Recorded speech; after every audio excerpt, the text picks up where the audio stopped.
Alright guys, my goal is simple. I'm going to give away all of our secrets on how to make data centers flexible. So, I'm Avi. I'm the CEO and founder of Fluix. And at Fluix, we make data centers into grid assets by flexing their cooling load. So the data centers I'm going to focus on today are not your hyperscalers. They're too smart. They have a lot of money. They'll figure it out. I'm going to focus on the data center that runs your government, your hospital, your financial and banking systems. We call these mission critical data centers. Our software is a cooling agent. Okay, the goal is during those hottest days and those coldest days, if we can get a grid in feed and the utility is saying, hey, Avi, these mission critical data centers, can we shed a few megawatts during this grid event? Our answer is yes, by arbitraging the cooling. So I'm going to go through a couple of ways how we do that. We're controlling 2 of these large Vertiv DSCs as we speak autonomously. And what I'm going to talk about is a concept called pre-cooling. So let's say you have a grid event between 4 and 6 p.m., for example. What our AI will do is take in that signal from a utility or a power partner and say, hey, during when the grid is not congested, can we run compressors more? Can we force cold air into the building? We send a signal to these Vertiv DSCs, hey, at 2 p.m., force compressor usage, flood the data hall with cold air. Sounds good. Comes 4 p.m., shut off compressors.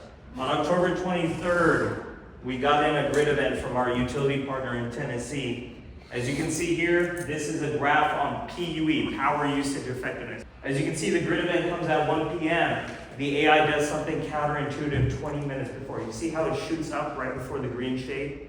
It's using compressors.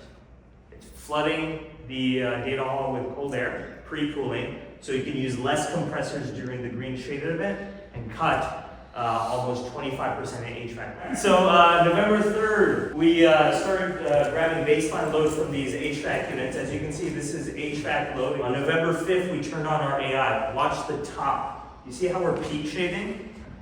So what we're looking at is the IT load. A building management system has energy meters. So what we're doing is when the IT load ramps up, we're not using compressors. We're sending signals to the unit to flood fan speed.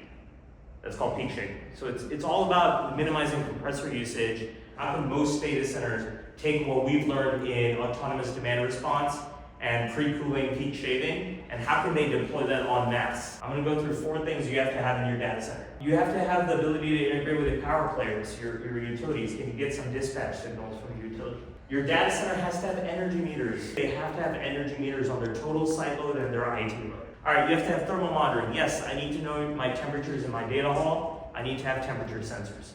Most data centers have this already. The toughest part, can all of this equipment speak to a facility network? So can your dispatch signal, can your energy meters and your temperature sensors all speak over this network?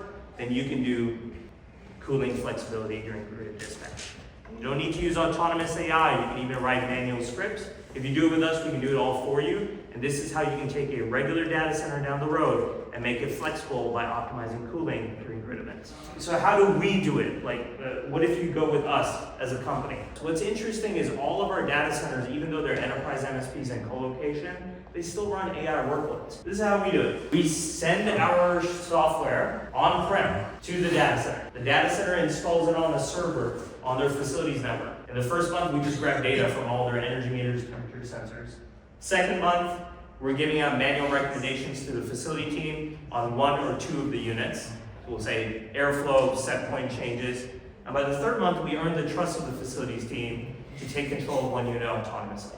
It's a trust building exercise. So just to remind you, we're Fluix. We deploy software that controls cooling inside data centers. And this is a framework on how majority of data centers can become flexible during grid events. A lot of this, I'm happy to take questions or thoughts as well too. So I'll give up my time. Any thoughts or questions? Yes?